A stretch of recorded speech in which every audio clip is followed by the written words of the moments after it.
Guys మనం ఎక్కడ ఉన్నాం? 2024లోనా లేదా భూత ప్రేత పిచాచాలతోనా? అమావాస్య అంటే ఇప్పటికీ భయపడని వాళ్ళు లేరు. మరి పౌర్ణమి అంటే ఆనందమా, ఆహ్లాదమా, అందమా? వెన్నెల అంటే ఇష్టం లేని వాళ్ళు కూడా ఉండరు. వెన్నెల అంటే ఇష్టం లేని వారు కూడా ఉండరు కదా. మరి ఇక్కడే ఉంది ఒక చిక్కు. ఈ ప్రాంతపు ప్రజలకి అమావాస్య అంటే కూడా పౌర్ణమి అంటే హడలు, భయం. భయం అంటే మామూలు భయం కాదు, అది ప్రాణ భయం లాంటిది. ఇంతకీ ఆ ప్రాంతం ఎక్కడా? ఆ ప్రజలు ఎవరు? ఆ భయం ఏ రూపంలో ఉంది? అసలు దాని వెనుక చరిత్ర ఏమిటి తెలుసుకుందాం ఈ వీడియోలో. హలో గాయ్స్, నా పేరు శివ యాదవ్, నేను మీ emotional clicker. Welcome to my channel. Late చేయకుండా ఈ రోజు మన వీడియోలోకి వెళ్ళిపోదాం. గాయ్స్, మనం ఇప్పుడు చూస్తున్నది మహారాష్ట్రలోని పూణేలోని శనివార్ కోట దగ్గర. ఇంకా ఆ భయం గురించి, ఆ చరిత్ర గురించి తెలుసుకోవాలి అంటే మనం మన రాజులు, రాజ్యాల కాలంలోకి వెళ్ళాలి. ఈ కోటను బాజీరావు పేష్వా 1730లో నిర్మించాడు.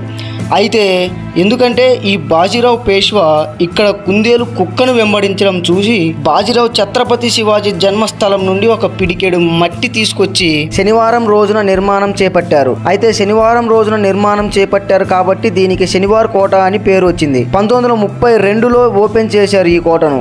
ఇప్పటి వరకు కోట గురించి తెలుసుకున్నాంగా, ఇక్కడి నుండి జరిగిన సంఘటనలు, ఆ మనుషుల గురించి కూడా తెలుసుకుందాం. బాజీరావు పేష్వా తర్వాత బాలాజీ బాజీరావు పరిపాలించాడు. ఇతనికి ముగ్గురు కుమారులు, విశ్వాసరావు, మాధవరావు, నారాయణరావు. వీరి తండ్రి కాలం అయ్యాక మొదటి వాడైన విశ్వాసరావు రాజు అవుతాడు. అయితే ఈయన పానిపట్టు యుద్ధాలలో ఒకటైన యుద్ధంలో వీరమరణం పొందాడు. వెంటనే రాజ్యానికి రాజుగా మాధవరావు రాజుగా నియమించబడ్డాడు. ఈయన ఎదురు లేకుండా 11 సంవత్సరాల పాటు రాజ్యాన్ని పరిపాలిస్తాడు. సడన్ గా క్షయవ్యాధి వచ్చి అకాల మరణం పొందుతాడు. ఇక ఆ రాజ్యానికి, ఆ ప్రజలకి ఒక రాజు కావాలి. అయితే మూడవ కుమారుడైన నారాయణరావుని నియమించారు. అయితే ఆ కుమారుడికి అప్పటికి 16 ఏళ్లు మాత్రమే. మూడవ వాడు నారాయణరావుని రాజులా పెట్టి పెదనాన్న చెప్పినట్టు రాజ్యాన్ని నడిపిస్తున్నాడు. నారాయణరావు పెదనాన్న రఘునందనరావు.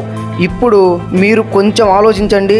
ఇంత ప్రశాంతంగా ఒకరి తర్వాత ఒకరు రాజు మారుతుంటే ఇంకెవరికి ఆ రాజ్యం మీద ఆశ పుట్టదా? మనం చెడిపోవాలని పక్క వాళ్ళు కాదు, మన వాళ్ళు అనుకుంటారు అనేది 100% నిజం. అలాగే జరిగింది ఇక్కడి కథలో కూడా.